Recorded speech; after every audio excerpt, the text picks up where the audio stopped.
Sai Regina Duarte, entra Mário Frias, um ator de Malhação na Secretaria da Cultura. Todo mundo que permanece nesse governo tem uma característica em comum: são seguidores de Olavo de Carvalho. Mas quem é esse cara? Vem comigo que eu vou te explicar.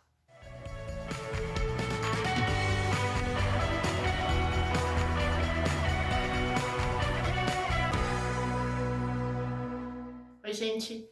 Se inscreva no canal da P3 no YouTube, sigam a gente nas redes sociais, deixem os comentários que isso é muito importante e pasmem, eu tô até no TikTok falando de política. Vai ter política sim no TikTok. Então vamos pro vídeo. Sai Regina Duarte e entra Mário Frias, um ator político. A Regina Duarte caiu, entre outros motivos, desse governo porque ela não conversava muito bem com a ala olavista. O Mário Frias, no entanto, o ator de Malhação, ele entrou no radar bolsonarista quando ele elogiou a escolha da Regina Duarte como secretária de Cultura. Depois ele deu uma entrevista para a CNN falando abertamente que ele estava à disposição do governo, e logo depois ele chamou a CNN de jornalismo sujo. Então vocês percebem assim que ele tem todos os elementos olavistas, né? Nas redes sociais dele, as fotos com a família foram sendo substituídas gradativamente por fotos de apoio ao Bolsonaro, de apoio ao Olavo de Carvalho, que é um precedente muito importante para esse governo. Mas quem é o Olavo de Carvalho, esse guru da direita? O Olavo de Carvalho se autodeclara um intelectual. Ele, na verdade, é muito mais um polemista que vagou por muitos anos entre as sombras dos editoriais do Brasil. Inclusive, em 2006, ele foi demitido do jornal Zero Hora por não se alinhar à política do jornal, mas ele é muito mais um polemista do que um intelectual. Ele chama para si autores extremamente difíceis de se entender, como Aristóteles e Aquino, e ele tenta interpretar isso. Então, ele não é um autor, mas ele é um bom intérprete. E aí, aquelas pessoas que... O perfil dos seguidores do Olavo de Carvalho é mais ou menos assim, o pessoal de classe média, família conservadora, que estudou, mas não o suficiente para entrar num debate político profundo. E aí, o que o Olavo de Carvalho faz? Ele dá acessibilidade para essas pessoas, mas a gente não pode confundir essa acessibilidade com profundidade. Não é isso que o Olavo de Carvalho oferece. Ele oferece uma superficialidade.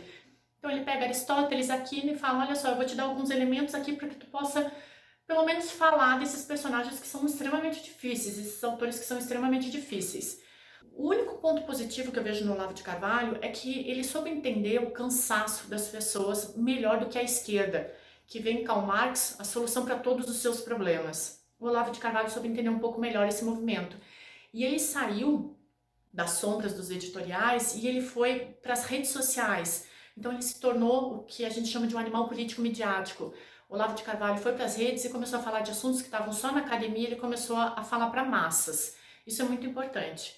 O que ele fez? Ele fez a academia olhar para si e perceber que a gente só fala pra gente. A gente escreve aqueles artigos de 35 páginas, publica numa revista que pouquíssimas pessoas leem. O Olavo de Carvalho foi no movimento contrário, então ele fez a academia, acendeu um sinal vermelho. Mas tem um ponto. O Olavo de Carvalho tem um pouco de frustração porque ele nunca foi citado pela academia, em papers, ele não é um cara bem quisto na academia brasileira. E a academia brasileira o ignora mesmo, né?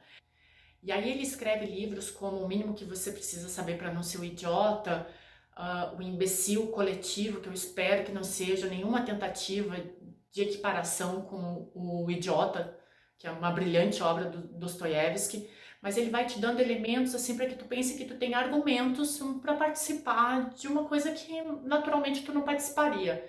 Então esse é o grande ponto do Olavo de Carvalho. E aquelas pessoas que não têm uma profundidade um pouco maior, elas se veem representadas por ele. E a ala bolsonarista vai muito nessa toada, principalmente agora influenciada pelo Jair Bolsonaro. O Olavo de Carvalho soube ler esse cansaço das pessoas e os livros dele, conservadores, vendiam uma média de 228 mil exemplares. Outros autores conservadores, como Diogo Mainardi, vendem 50 mil. Então essa é a força do Olavo de Carvalho. Ele é um cara carismático, extremamente midiático, mas para aí, né? A gente não pode tratar o Olavo de Carvalho com uma profundidade que ele não merece. O Olavo de Carvalho, ele depende menos da argumentação do que daquilo que ele manifesta espetacularmente, né? Então ele é um cara de mídia. A gente tem que tratar ele como esse cara, né? Mas não é nada mais do que isso. Ele é um bom intérprete, jamais um grande autor. É isso, gente. Espero que vocês tenham gostado do vídeo e até a próxima.